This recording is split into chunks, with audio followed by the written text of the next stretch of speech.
Hello, and welcome to a Boulder View. I'm Carl Castillo. In the first half of the show, I'll be speaking with Councilmember Matthew Appelbaum about efforts underway to examine options for Boulder's energy future, a process that could lead to some groundbreaking decisions being made later this year. In the second half of the show, Jody Jacobson will be exploring Boulder's new Energy Smart program, which should help take the guesswork out of making your home and business more energy efficient. But first, here with me now is Matthew Appelbaum. Matt, thanks for joining us. Hi, Carl. Matt, as probably almost all viewers who watched this show know, last year Council chose not to put a renewed franchise measure on the ballot. Instead, they chose to put a 5-year utility occupation tax on the ballot, which eventually passed. And so now the city has some time to decide how it wants to go forward. But eventually, we will need to make a decision. That decision will be made first by council and then by ultimately the voters. Right. So we have some time. You are just one of those members of council, but you're a very important one because you're notoriously outspoken, independent-minded. So I want to ask you some tough questions. That's a compliment. In this context, it is. I want to ask you some tough questions that I think our voters, our citizens are asking at home. Okay. So why are we doing this? And by that I mean, why are we even considering ending a relationship or altering a relationship with Xcel that for, I think, almost every other city or every city in its 7-state jurisdiction seems to be okay with renewing their franchise as is? What's different about Boulder? That would take a long time to answer. But at least in this context, I think for most of us, both on the council and also in the community, I mean, we looked at what was on the table. And what was available was a 20-year franchise with Xcel Energy. And yes, we could shape it a little bit within some pretty narrow parameters. We did negotiate with Xcel. You know, we never really could quite reach a compromise with them. But the broader question is, do you really want to sign a more or less traditional 20-year franchise agreement at this point in time? And I think that's what made us pause, which we hadn't done 20 years before, the last time the franchise came up. And the answer to me is pretty simple, and that is that the world of energy, provisioning, distribution of energy, generation of energy is changing so rapidly now. So quickly, and it's somewhat unpredictable as to where it's going to go and how it's going to get there over the next 20 years, even over the next 10 years, over the next 5 years. There are so many balls in the air in this field that tying yourself up for a 20-year time frame with a more or less traditional approach to energy provision just didn't seem like either a good business decision for the city of Boulder or a good community decision for the city of Boulder. And I think that's what really drove us to where we're at now. Now, having said that, of course, we're looking at alternative approaches to how we proceed, and we don't really know what the best way is. But it just seemed that a more or less standard 20-year approach was not right at this time. And why is Boulder doing it when other cities aren't? Well, Boulder does a lot of things other cities don't do. We tend to be a little more progressive, aggressive in areas like this. And I think we often provide a model that other cities then follow. So as a council member and as a council, there's always an effort to make sure that you reflect the will of the voters. How do you know that this kind of effort, which is not a small effort, it's Right. a certain amount of time and money and attention that's being diverted to go into this, how do you know that that is truly reflective of what our citizens want, as opposed to just the energy enthusiasts who tend to make themselves very vocal? Well, you don't for sure. You don't for sure with any issue.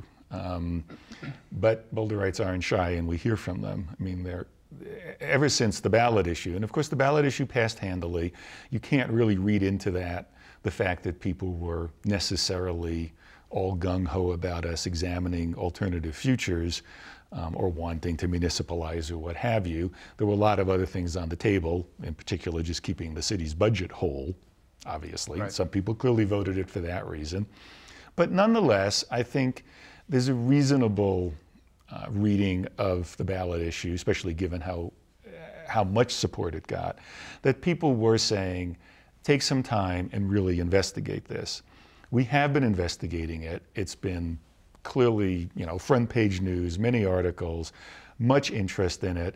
We have not been inundated with complaints from people saying you're wasting our time, don't spend your time and effort and money on this.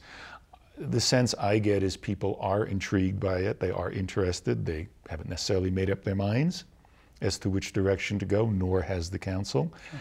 But I think there is considerable understanding and support out there for take a good look at this. This is a big issue. This is a 100-year deal that the city is doing. This is our energy future. Make sure that we get a good understanding of the issue. And of course, in the end, the voters do get to make the final decision. So I know that our council is considering putting a measure on the ballot this November. If it's going to do that, when will they make a decision? When will it be a go, no go? Well, I mean, just the logistics of it are you have to have a ballot issue ready to go mid to late summer. I mean, there's kind of an absolute end date of the middle of August or so. But that's not really the right way to look at it. I think we on council are looking at it as sometime in June we're going to get back a significant amount of information from the various consultants that are working on this, from our staff team that's working on this. And we're going to have to decide first off whether there is sufficient credible information that lets us decide what to do. And if there is, then what is it that we would wish to recommend to the voters? Right. So there's a few steps in here. Now, obviously, we've been meeting pretty much every couple of weeks, having these energy roundtables, getting updates, asking questions. The community is invited. They attend. They ask questions. There's an awful lot of work going on. But in the June timeframe, around June, we're going to have to really have decided, okay, are we moving forward with this, and what are we putting something on the ballot, and what does it look like? We may not have the wording totally done, but we're going to have to come to that conclusion. So it may be a surprise to a lot of folks. It was a surprise to me that when we have a 5-year utility occupation tax, seems to buy us a lot of time. Why is there even this consideration of going forward this November? It's true we do have this 5-year window in which to analyze this. I don't see any benefit in dragging it out. It's in a lot of people's interest. It's in the city's interest. I think it's in Excel's interest to come to some conclusion about how you want to proceed. There's a lot of, pardon the pun, energy behind this at the moment. There's a lot of interest. There's a lot of community interest in it. If you drag these things out, the community interest tends to lag, which is a bad thing. It's not just the people who are really the aficionados of this issue. It's the community as a whole. And the longer it takes, the more people kind of start not following it closely. And you want people to follow it. You want people to be involved and excited about it one way or the other. And even though there's 5 years, if you were to municipalize or you were to continue negotiating with Excel, whatever, all of that takes time. Okay. Rolling it out takes time. Actually making it happen, implementing it takes time. You don't really want to wait if you can do it. Again, we don't, to be honest, I don't think I can sit here today and say, I know for sure we're going to have sufficient credible information by June or so. Well, let's talk about that. So you mentioned you're expecting some information from staff, from consultants, from Excel. What kinds of information? What are the general categories of information that you're going to be needing to get to make a decision? For me, we have to be able to make a business case for whatever energy future we pick, whether that's a partnership with Excel, that's a new model, kind of quite different from the old 20-year franchises, or whether it's municipalization or moving forward, asking our voters whether we can move forward. There has to be a business model that works. In other words, we have to be able to demonstrate that whichever way we go, we have a reliable source of energy, it's a maintainable source, it is cost competitive, there is hopefully some more price stability than we currently have, and this is where perhaps municipalization comes in, but maybe a different type of partnership with Excel also, that there is some more local control over this, that we as a locality and our citizens, as both citizens of Boulder and customers of the energy utility, have more control over their energy future. And there's also more agility, more nimbleness. This is a world of energy that's changing very rapidly. You don't want to be stuck in a system with an agreement that keeps you behind the times. It's always lagging behind where you want to be. Now, I haven't really mentioned decarbonization, clean energy. Yes, that's very important, and it's certainly very important to a large group of citizens who've been active in this. To me, if you get all the other pieces in play, that clearly is going to come along, because it is going to be a part of the energy future in this country and in this world. But you have to get the other pieces in place as well. So help me understand the range of authority or approval that you may be asking from the voters. So you mentioned municipalization a couple of times already. So is that like on one side of the spectrum, asking for authority for municipalization? And if so, what would be on the other side? Right. Well, there aren't that many possibilities, and it's just because of state regulation, state law. I mean, people who think, well, there's ways to slice and dice and do something in the middle, it's not at all clear that there are ways to do that. It would seem, at least, as if the two options are some sort of franchise agreement with Xcel, which is perfectly plausible and something we continue to work on. Again, it would be different than the standard style of franchise agreements we've seen. The term, the length could be different. The way we work, the way we partner with them could be different. That's one piece. That's pretty understandable. The municipalization side would be potentially asking the voters for the ability to float a revenue bond issue that would be paid back by the revenues from running the system. And that would set us down the path, if it played out, to actually acquire the distribution system from Xcel, spend the money, go through, frankly, some of the legal headaches, and acquire the system as a municipal utility and run it as a municipal utility, just like Longmont, just like Loveland, just like Fort Collins, just like Colorado Springs, et cetera. But I imagine there's also an in-between step where you might be asking voters not to actually municipalize, but to allow further studying, because it could be. There could be. It could be information that we just can't get this year. You know, that's possible. Just speaking for myself at the moment, that's not my preferred way of doing it. I think you get voter burnout. Yeah. I think it gets very difficult, again, to continue to have this level of interest and energy and staff work and all the other things on an issue for that long. Maybe that's where we'll find ourselves if we don't really think we quite know enough to ask for municipalization. I'm hoping that's not what happens. I think the citizens in Boulder are more than smart enough to understand the issues if we give them the data and let them make a choice. But so let me ask about municipalization. It seems to me like that would be so absurdly expensive to buy the distribution lines. Yes. These are lines that have just recently been upgraded to be smart grid compatible.